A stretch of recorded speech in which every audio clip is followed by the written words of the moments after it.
and we'll post the video of this afterwards anyway. And Sure.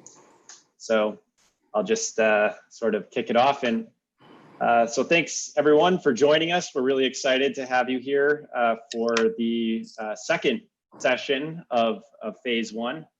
We're running things slightly differently this week, where we have recorded videos already from our first session, but we'll be doing live question and answer sessions all throughout the week. So you can watch the videos at your convenience, and then join us live to be able to ask questions from participants. But first off, I'd like to turn it over to WPI's provost, Wally Sobiejo, who's gonna sort of walk through, we'll welcome you and walk through some of the details of the program in this phase one, in phase two, and phase three, and give a little bit more information about WPI. Thank you, Joe.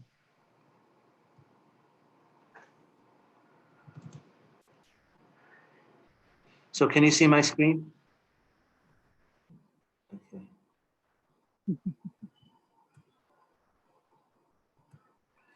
So I'd like to welcome all of you to this session on sort of online training for African universities. It's truly for me a great pleasure to be here representing WPI, the Worcester Polytechnic Institute in Worcester, Massachusetts. So I've started with this colorful view graph of the first two buildings in our campus. And you'll notice two towers. So one tower represents theory, the other represents practice. And for about 150 years, WPI has used this approach of theory and practice to educate people that have gone on to make a great impact in the world.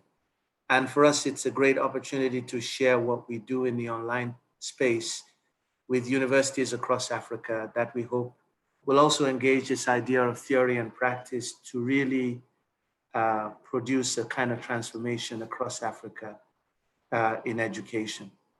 We're doing this in partnership with NGREN in Nigeria, and we're doing this for universities across Africa in a way that we'll hope will enable all the universities across the continent to be able to use online learning approaches to reopen, especially at this time of the pandemic. So the idea of this program really came about during a visit to Africa just after the onset of COVID-19. And I'm sure for most of us, we were really caught by surprise by the seriousness of the situation.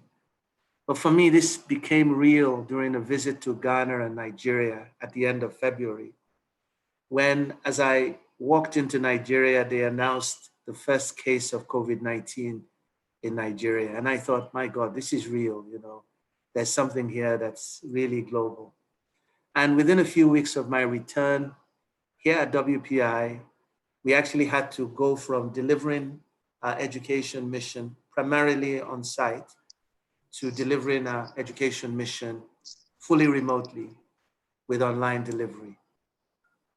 And the reason, of course, we were able to do this is that we already had a strong online group that was delivering to undergraduate and graduate students online education.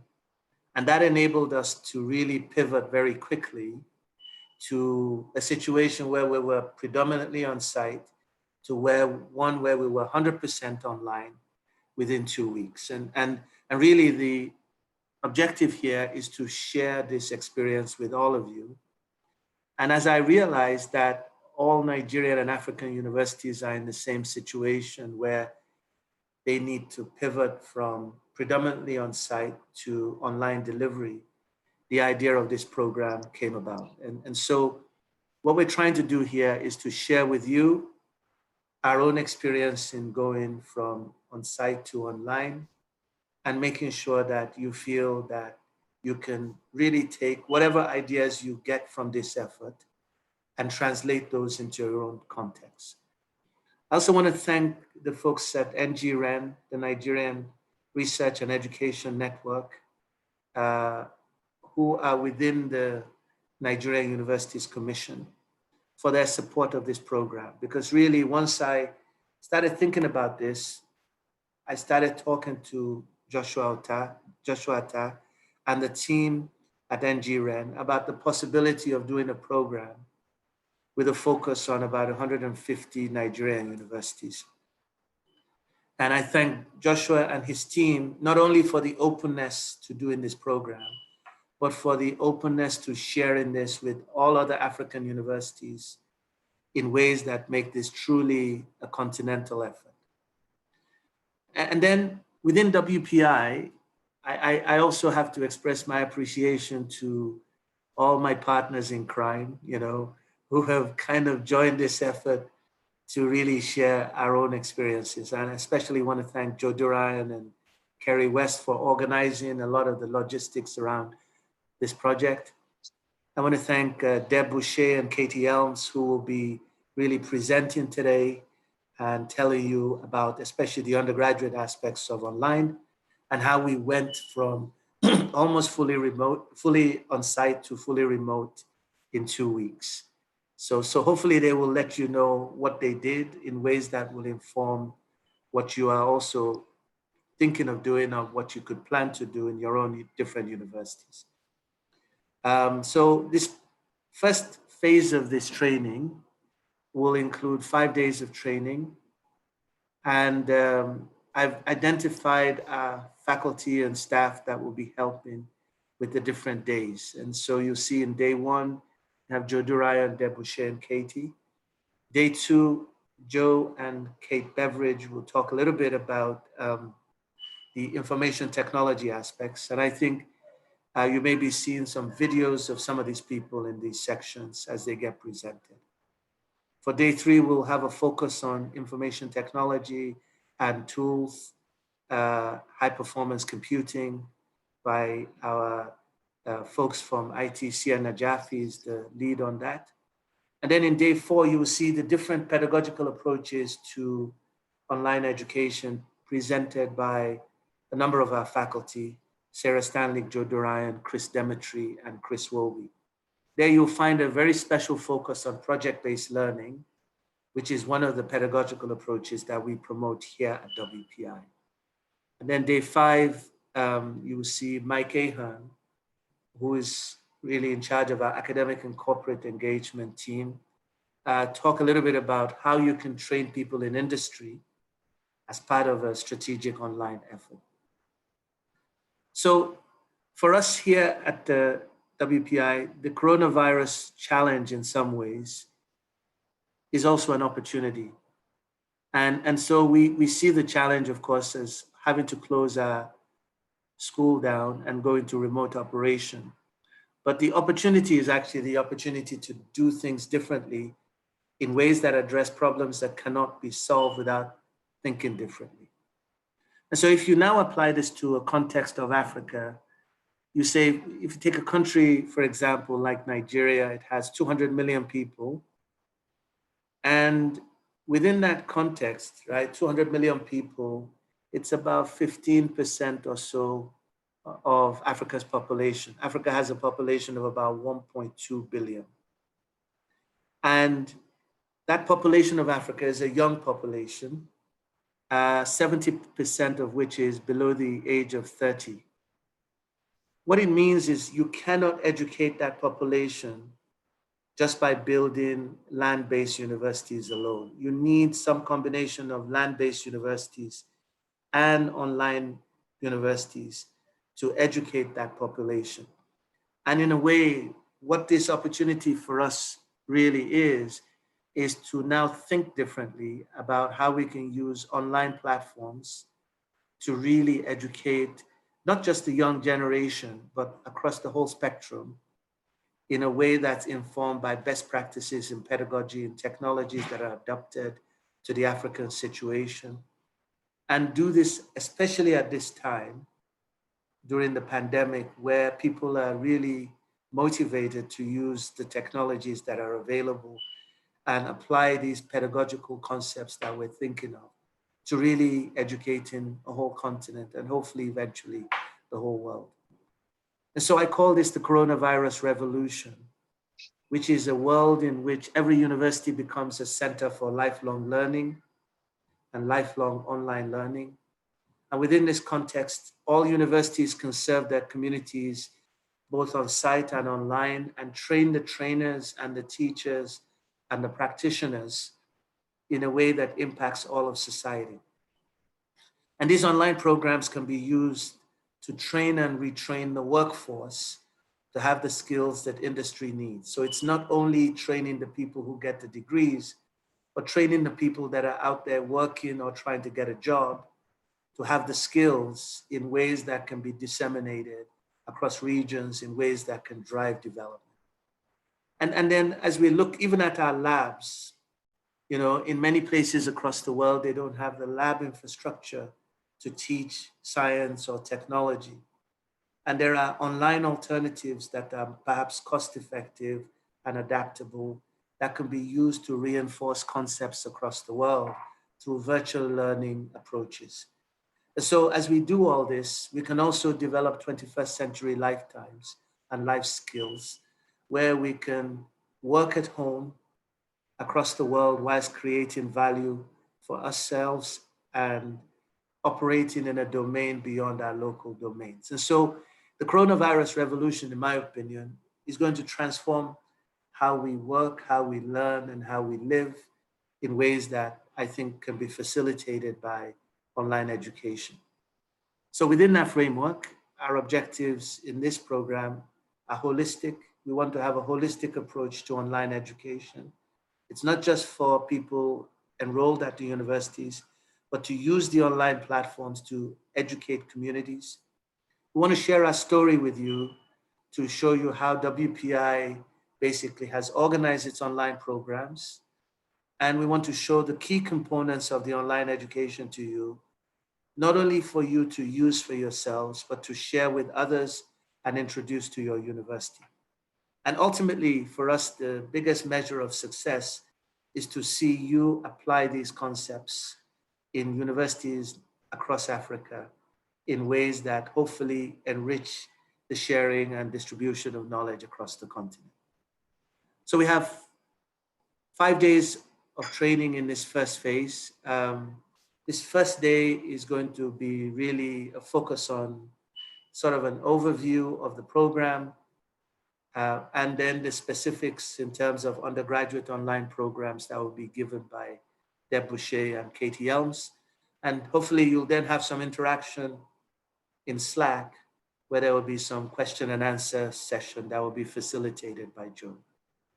In day 2, we'll introduce the learning management platforms and information technology tools that you need to do online education. And these will be again, Joe will do the introduction, Kate Beveridge and the team there. You'll see videos of a number of areas of IT support, and then there will be a question and answer session. For day 3, the focus is on software, virtual labs, and tools for online education. And Sia Najafi and their team there will talk about the software, both open source and those that you have to pay for, virtual labs, which are new kind of approaches for teaching that can be blended with online education in ways that enrich visualization and understanding. We'll also talk a little bit about high performance computing and labs and how you do labs, especially online. And this again will be followed by a question and answer session in Slack. Day 4 will really introduce online pedagogical approaches by some of our faculty thought leaders. And here we'll be introducing some of our approaches in project-based online education and online pedagogies in ways that we hope can influence how you think about how we approach teaching in this era of online.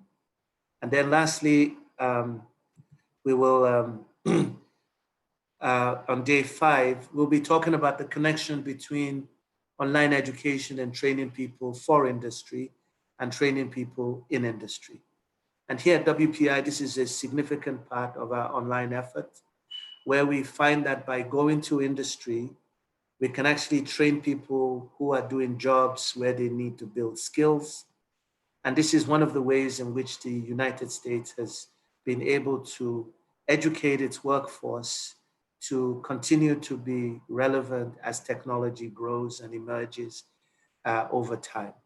So Mike Ahern and his team will talk about how you shape that curriculum for industry, how you apply theory and practice to programming, how you kind of really improve the online program experience, especially for working adults that need certain kinds of approaches, and how you monitor the results of these efforts in data-driven improvements in ways that can shape the success and future of industry. I think this is particularly important because all across Africa, we have many graduates and many potential workers that really need certified skills that can be provided by online education, not necessarily degrees, but training programs that enable them to really stay relevant to the needs of industry and to be able to solve local problems with those skills. And so with that, I hope that you really can see that through this initial 5-day exposure, you can get a sense of the different components of online and the kind of impact that you can design for your own universities. Now, in terms of what we're doing overall, this is the first of a 3-phase effort to introduce online to universities across Africa. This first phase, which is a week-long phase, should just give you a sense of the different components of what we do here at WPI. And what we hope is that you will become interested in becoming part of the second and third phases. But in this first phase, which is totally pro bono, we're just showing you all the components. And we're hoping that each one of you across your different universities and institutions will choose to become part of the second phase, which is a 4-week-long effort that will really introduce you to all the details that you need to establish your own online programs. And then in the third phase, what we plan to do is to work with you as you implement these ideas in your own different universities across Africa. And to not only work with you in terms of framing your plans, but also give you the kind of program support that you need to help you to successfully unleash your own online programs, or perhaps expand their impact in ways that you see fit. So with that, I really want to thank all of you for being part of this program.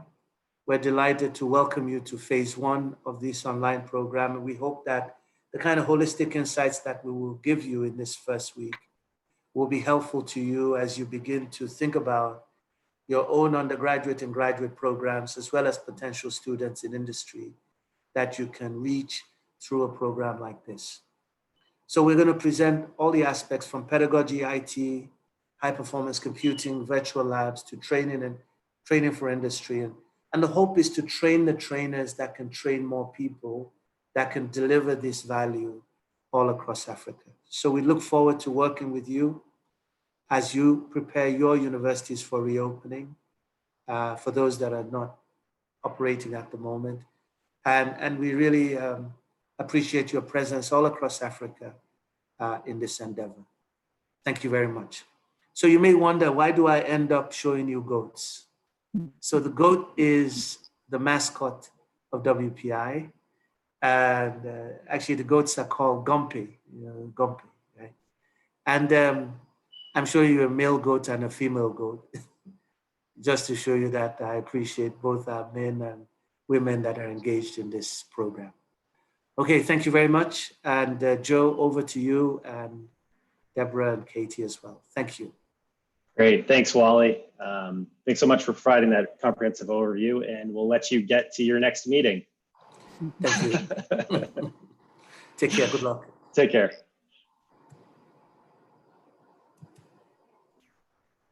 All right, everyone. So before we get started, I just have a little bit of housekeeping to kind of take care of. And what I'd like to do is just walk through really quickly. First of all, the Slack space. I know that we have a number of people who are joining us for the first time. Those of you who are watching and are now old pros at it will be very familiar with this layout. It's how we ended the week a couple weeks ago.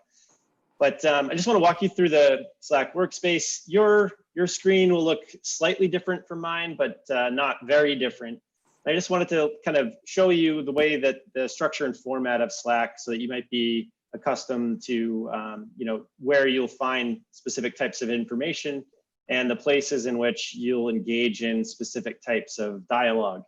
So in the announcements channel that you'll see on the left-hand side, highlighted blue, is where I'm going to post announcements that are of importance to the whole group. So that would be things like I just posted the live link there, just to draw your attention to it. I posted other information about the way that our schedule for the week will go, and then anything else that comes up, questions that are asked that I think should be addressed to the whole group. I'll put them there in the announcements. And then we have days 1 through 5 here. For most of you should be able to see all 5 of the days.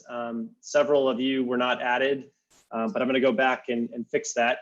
But according to my numbers, all of you should be able to see day 1. And day 1 is where the video presentation that both Deborah and Katie did 2 weeks ago lives, as well as their slide deck. So you should be able to access those resources there to view at your leisure.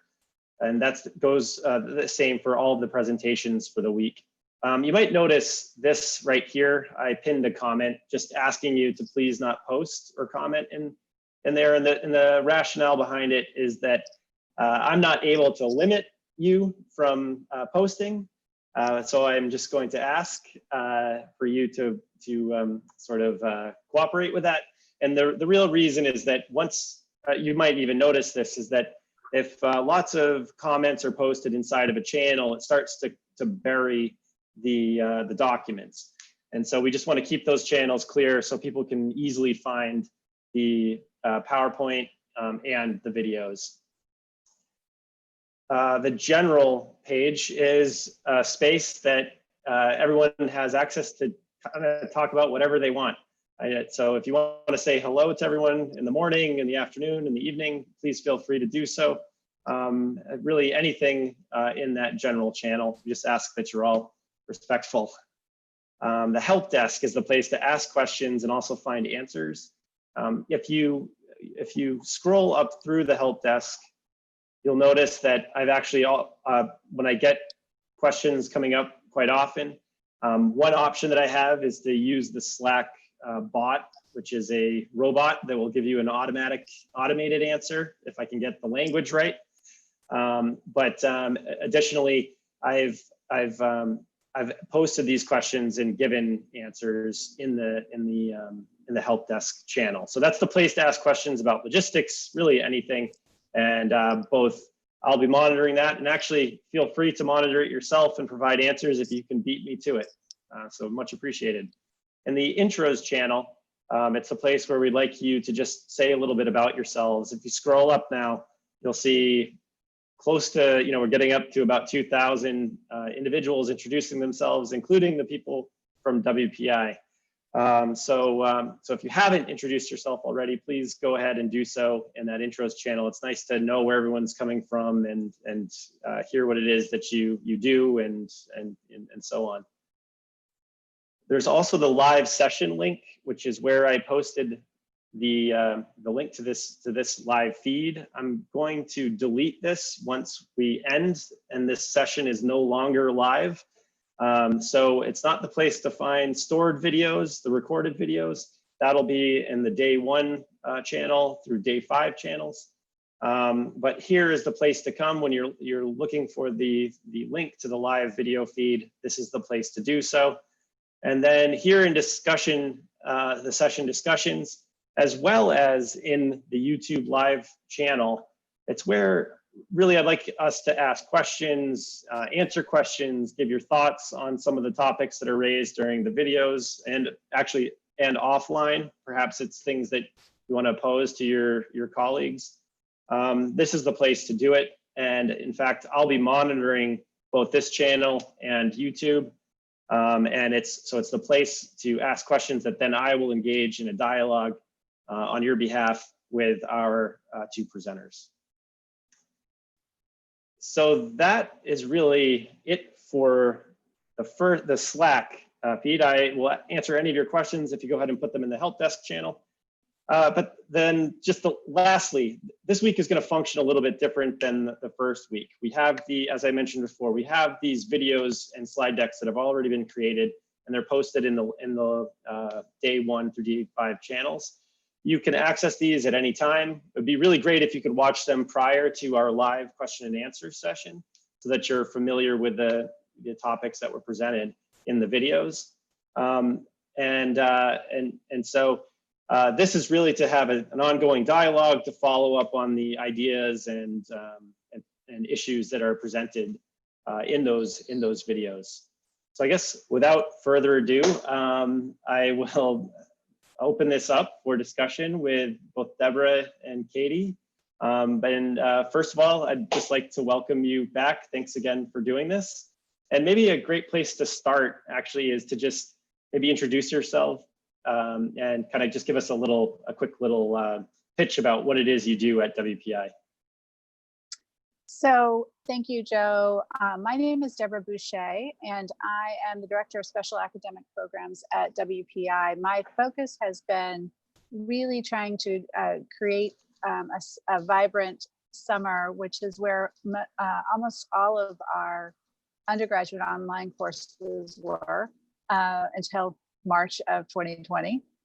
So I've been working with faculty, working with departments across campus to support online students, to support faculty in their development of online materials and courses, and to really sort of create a space for experimentation and innovation in the summer. And that really sort of set us up well to begin the conversation and support the faculty and students as we faced the COVID-19 crisis. My name's Katie Elms, and I'm the Director of Expanded Learning Opportunities for Undergraduate Studies at WPI.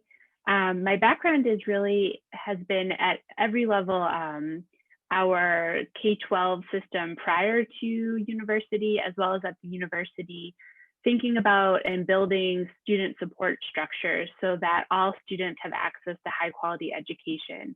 And so really over the past few months, what that has looked like is developing resources and student structures needed in the online world as our students all moved online. That's great, thanks. So I guess thinking about what it is that you presented in the video, thinking about sort of the topics that you addressed, telling the story of what WPI went through in response to COVID and needing to transition to online in a very short period of time. What are some of maybe the main takeaways? That's cute.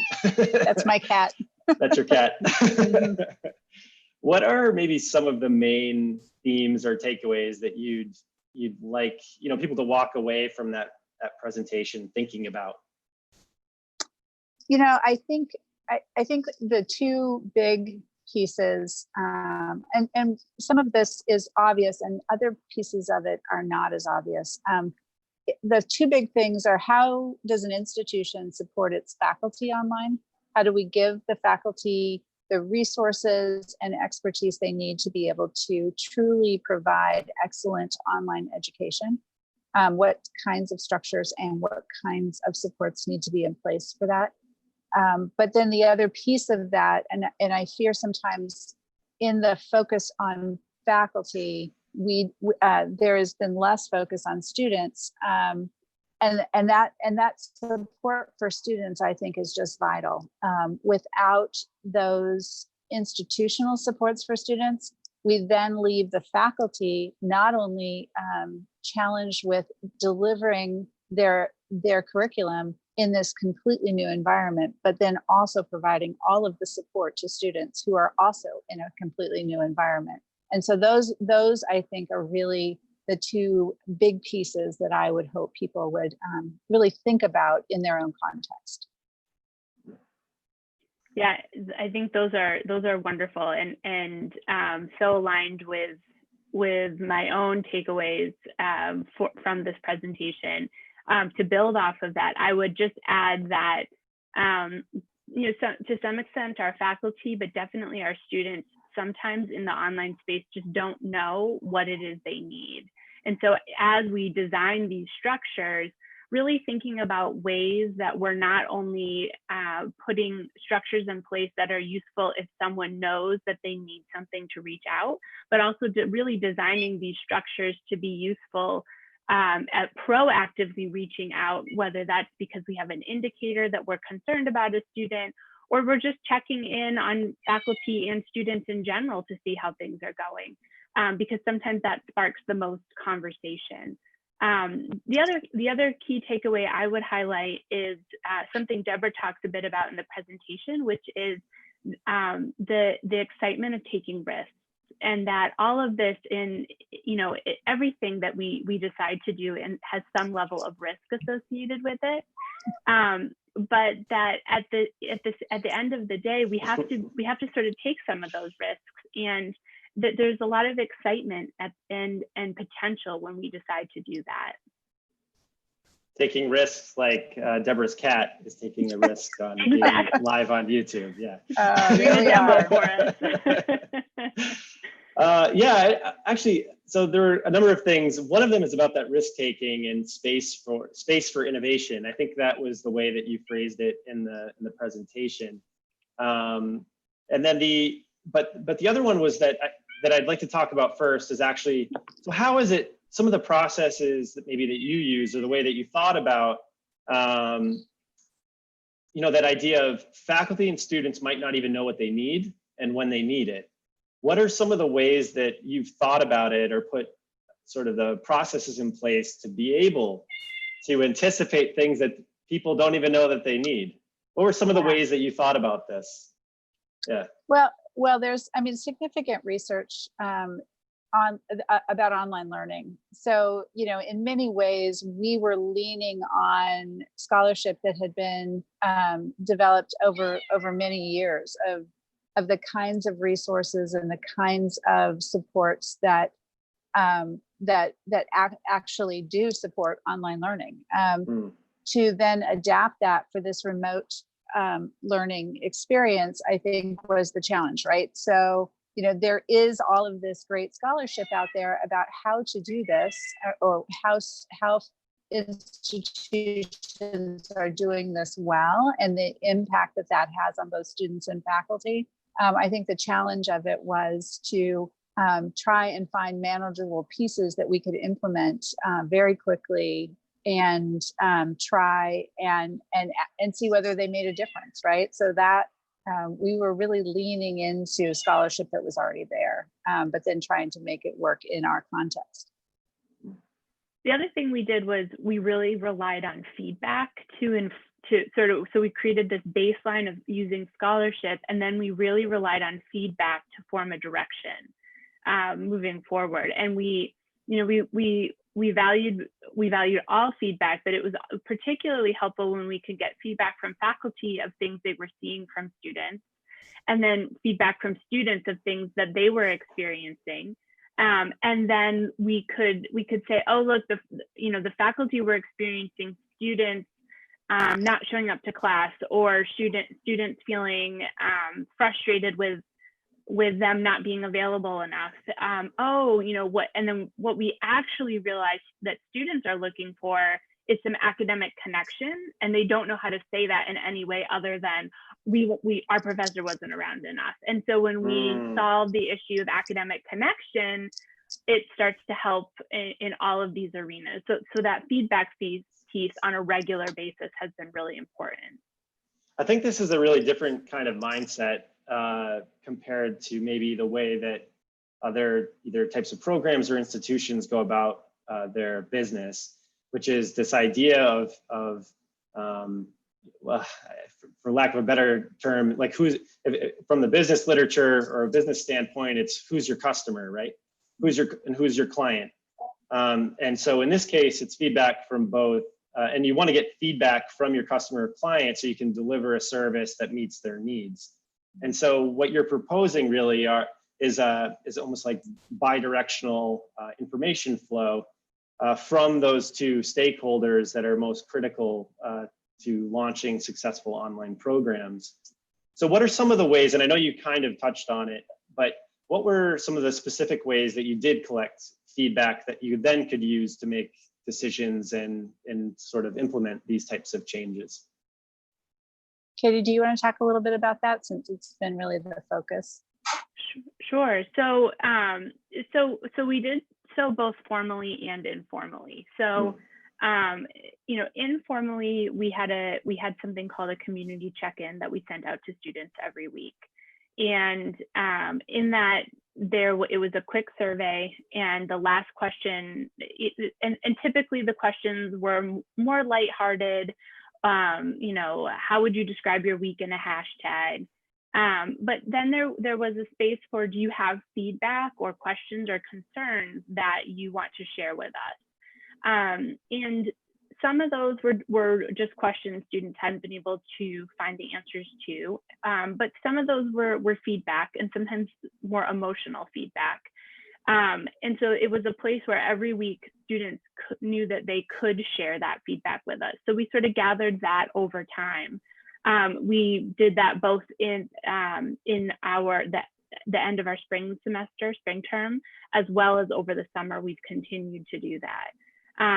And then with faculty, we also have something called virtualwpi.edu, which is an email alias that students can use as well, as faculty can let us know when they have a concern about a student.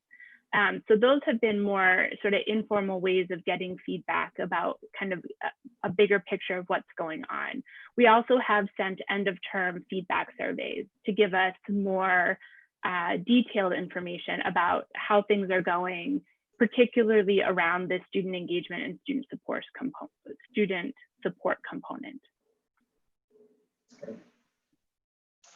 I guess maybe the place that I'd like to go to is the one that I mentioned before, which is, I really liked how you framed that question in the presentation, thinking about creating space for experimentation, for innovation. You know, is there something in there that, you know, could you explain your thinking about this and how this relates to the work that, you know, the ongoing work that you're doing? Yeah, so you know, our summer has been growing over the past 5 or 6 years. We've seen significant growth from about 300 registrations a year in 2007 or 8 to, you know, over 1,000 last year.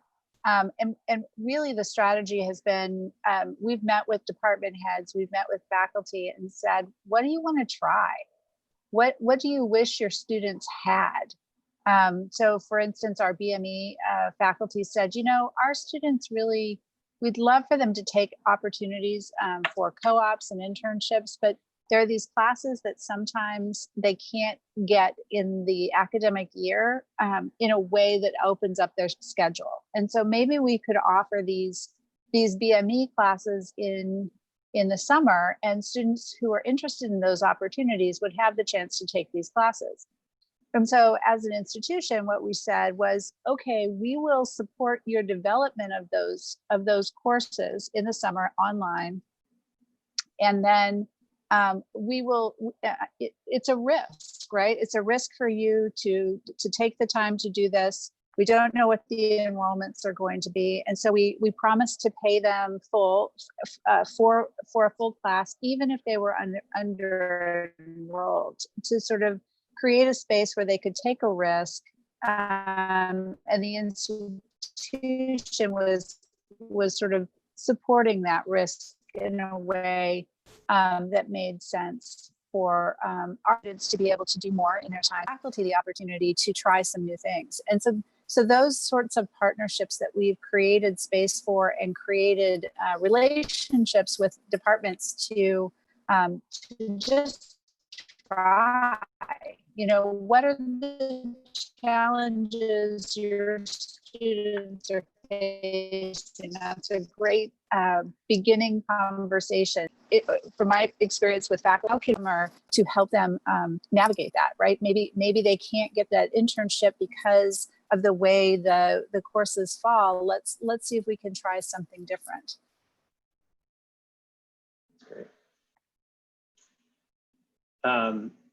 So I guess maybe some of the things that I'm hearing that might be new to some people is thinking about, you said taking chances, and that is really a risk of failure as well, right?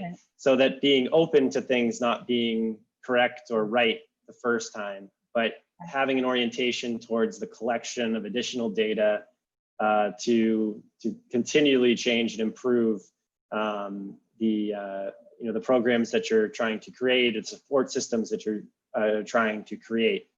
And so I think about that a lot, is that it's as a different type of orientation between having something that is fully formed and you think is the right answer versus something that is more emergent and dependent on constant verification from through data collection.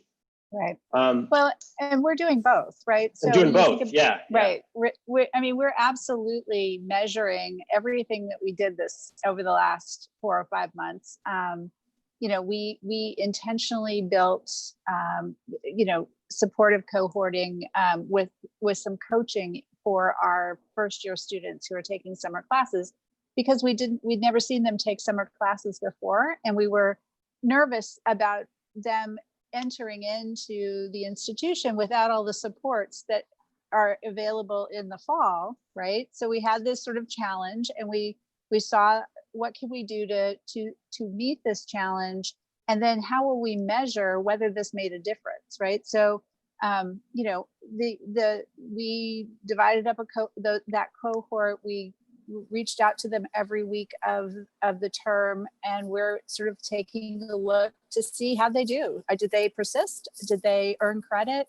And so we're doing the same for the second session of our summer, and really trying to look at our past. We don't have a lot of those particular students, but we can sort of look at how our online students have done in the past and see how these students did with these enhanced supports.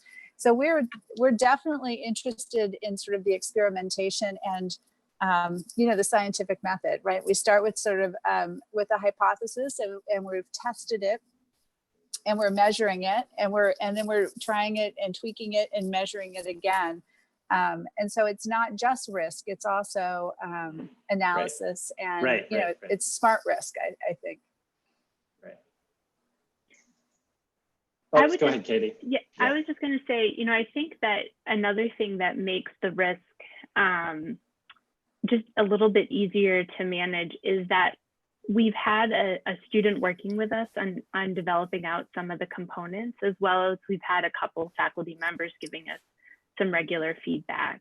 And that has been really, in addition to this more general feedback, having a couple of individuals working with you who will actually be impacted by the work that you're doing is really helpful, because then when it doesn't go quite as planned, you just pause for a minute and you come back together and you say, okay, what do we just throw this out the window, or what do we need to adjust? And sometimes it's just you didn't get the word out about it enough, or to the right person. And so having the people who are actually going to be impacted as part of the planning process is really important.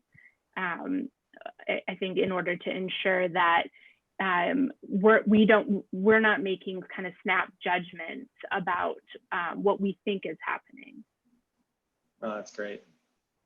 Some of the things that you were saying, actually, and you said this throughout, it's also throughout your presentation, and then it's reminding me about a question that was asked 2 weeks ago during the live set, a question and a comment. The comment was that there was an individual at a university in Nigeria who was trying to get faculty adoption of some technology, but was getting a little bit frustrated due to sort of lack of technical skills, things to that nature. And they said that your discussion around empathy for faculty and then providing support and actual, human assistance in adopting some of these technologies to become more comfortable really opened her eyes.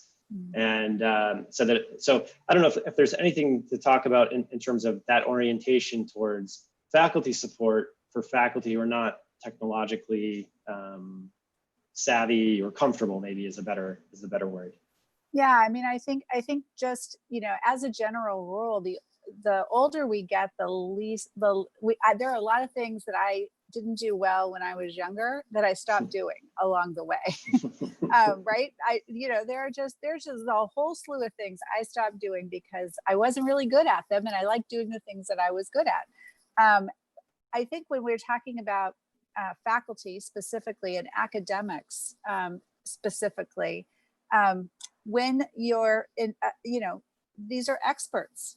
Our faculty are, PhD experts in their field. And it is difficult, I think, for experts to then sort of shift into that space where they're novices in an area. I think that is just a human nature kind of thing.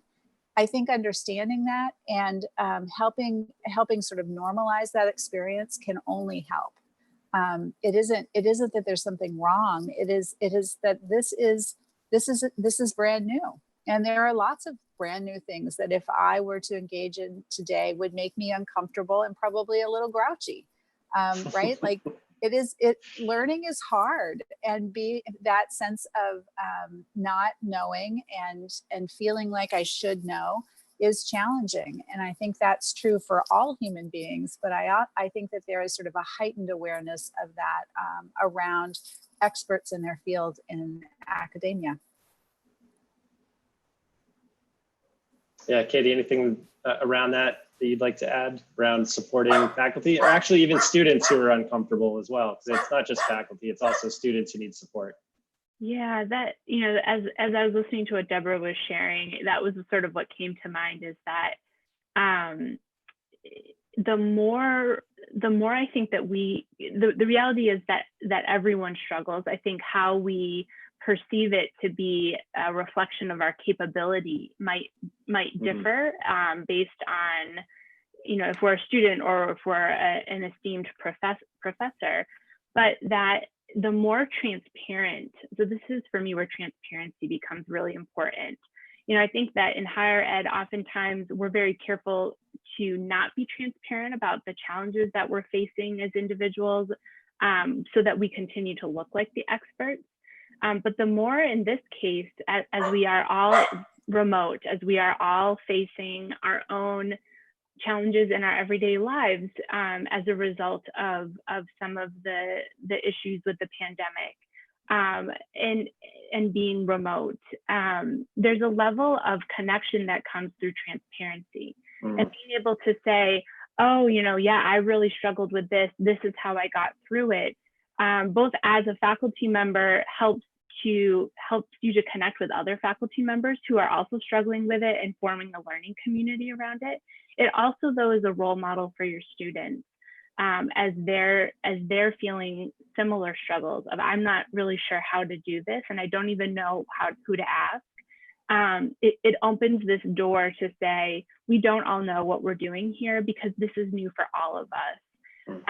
And in many ways, that is one of the best models we can give them as we launch them to future careers, is the ability to say, I don't have to have all the skill sets already to be perfect for a job. I just have to know that when I don't know something, it's okay to say, I'm not sure how to do this, but I have some ideas. Could you just walk me through this piece? Yeah, that's great.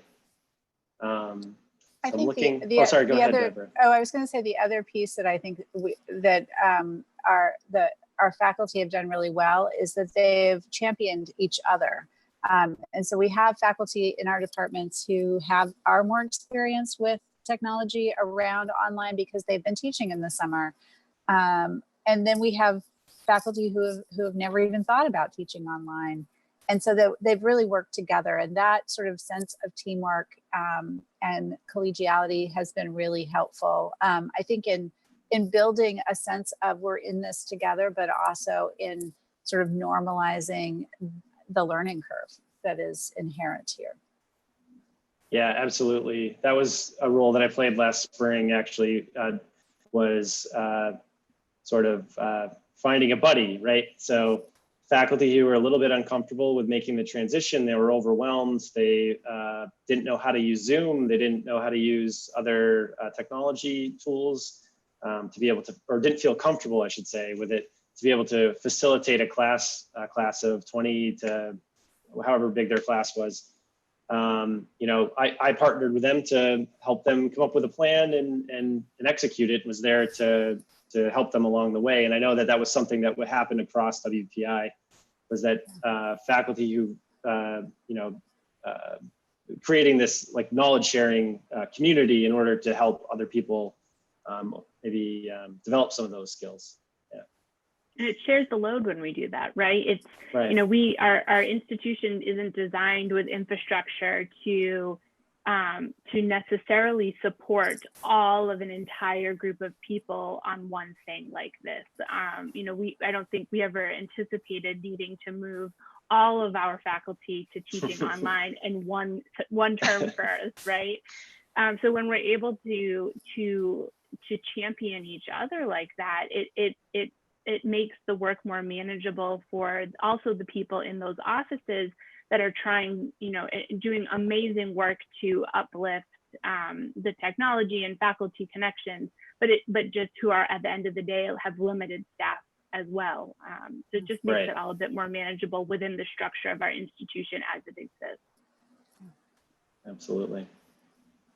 So I'm just kind of wondering, are there any sort of last words of advice or sort of points that you'd want to kind of hit home here to leave people with? I think, you know, creating a space where where you don't have to have it all figured out before you begin, I think is probably the most important thing that we had at WPI.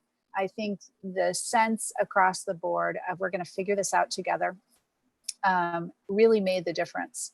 I don't think, you know, I don't think in 3 years we could have planned. We could have planned this, right? If we'd had 3 years and we had all worked on this to make it all, you know, how are we going to shift everyone online in 3 years? We would have not been able to plan that out and had it work. The fact that we were all figuring it out as we went along and sort of jumping in whatever ways we could to support the faculty and students, I think not only allowed us to see the kinds of success that we've seen in terms of student satisfaction, student learning, but also faculty support has been amazing and exciting and enlivening, right? It is an exciting time to be in higher ed, although it is, you know, it is fraught with all sorts of challenges. It has been exciting to be a part of this transformation and to sort of see what happens next. As much as we would like everything to calm back down, right? But, you know, sort of it makes you sort of be on your toes and feel like you're ready to deal with whatever comes next. And I think that's probably not a bad place to be in the middle of all of this. For me, I would say that sort of when students are online, especially when they're online in the middle of a pandemic, the reality is that they're facing just so many different life circumstances. And you know, if they chose to go to school part-time or be online, you know, that's one thing. But when there really isn't an option but to be online, it might not be their first choice. And so they might not have the words to explain to their family why they have to take a test right at that time, or they might not know how to juggle if they have to work and they have to do childcare and they have all of these other factors. So I think that really building student support structures that are outside of what faculty are doing is really critical, because otherwise sort of the weight of faculty and those structures should work in collaboration with the faculty teaching. But otherwise the weight on faculty is just so great to try to, you deliver all of the content and help students navigate sort of this uncharted territory for them, that it becomes almost too much to ask. So when you have both of those elements in place, they're really able to work collectively and collaboratively with really great outcomes. Yeah. One of the things that we reminded ourselves throughout this last few months has been that the emergency remote learning wasn't the crisis. It felt like it was the crisis, but it wasn't actually. The crisis is a global pandemic and an economic crisis. And and we can probably layer on 3 or 4 additional. But the crisis that we felt, I think for me, I felt initially the crisis was emergency remote learning. That's not the crisis, and we all sort of need to recognize that. Yeah, that's really great. Well, thank you very, very much for coming back to do this 1-hour Q&A. I have about 30 other questions that I could ask you, but we're unfortunately out of time. So I guess maybe that's for phase 2 when we're doing phase 2. Sounds good. Great. Yeah.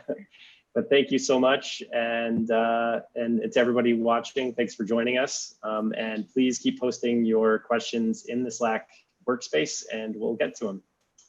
All right. Thanks. Thank you. Have a great one. Bye. Take care. Bye.